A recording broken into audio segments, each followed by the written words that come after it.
श्री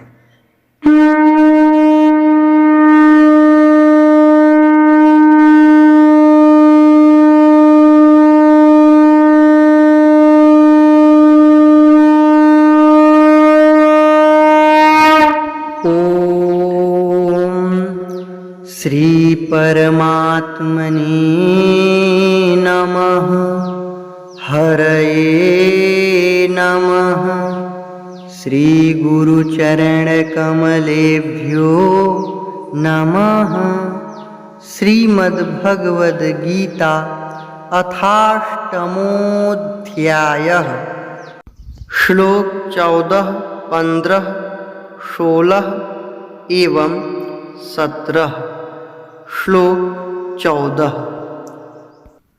अनन्यचेताः सततं यो मां स्मरति नित्यशः तस्याहं सुलभः पार्थ नित्ययुक्तस्य योगिनः।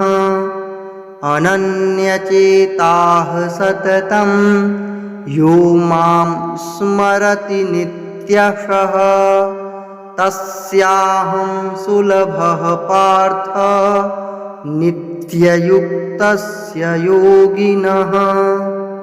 श्लोक 15। मामुपेत्य पुनर्जन्म दुःखालयमशाश्वतं नाप्नुवन्ति महात्मानः संसिद्धिं परमां गताः। मामुपेत्य पुनर्जन्म दुःखालयमशाश्वतं नाप्नुवन्ति महात्मानः संसिद्धिं परमां गताः। श्लोक 16।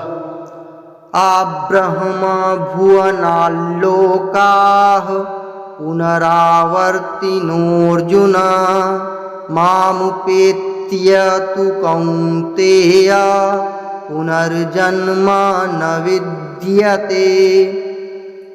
आब्रह्मभुवनाल्लोकाः पुनरावर्तिनोऽर्जुन मामुपेत्य तु कौन्तेय पुनर्जन्म न विद्यते।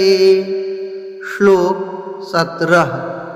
सहस्रयुगपर्यन्त महर्यद्ब्रह्मणो विदुः रात्रिं युगसहस्रान्तां तेहोरात्रविदो जनाः। सहस्रयुगपर्यन्त महर्यद्ब्रह्मणो विदुः रात्रिं युगसहस्रान्तां तेहोरात्रविदो जनाः। श्लोक 14। अर्थ।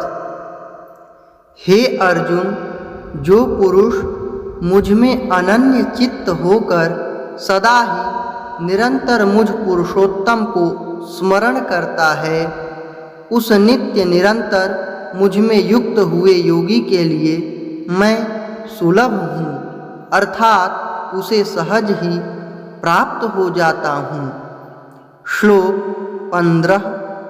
अर्थ।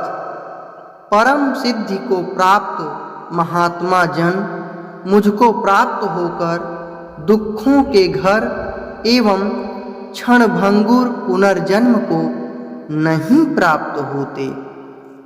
श्लोक 16। अर्थ। हे अर्जुन, ब्रह्मलोक पर्यंत सब लोग पुनरावर्ती हैं, परंतु हे कुंती पुत्र, मुझको प्राप्त होकर पुनर्जन्म नहीं होता, क्योंकि मैं कालातीत हूँ और ये सब ब्रह्मादि के लोग काल के द्वारा सीमित होने से अनित्य हैं।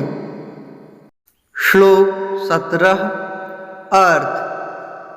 ब्रह्मा का जो एक दिन है उसको 1000 चतुर्युगी तक की अवधि वाला और रात्रि को भी 1000 चतुर्युगी तक की अवधि वाली जो पुरुष तत्व से जानते हैं वे योगी जन काल के तत्व को जानने वाले हैं।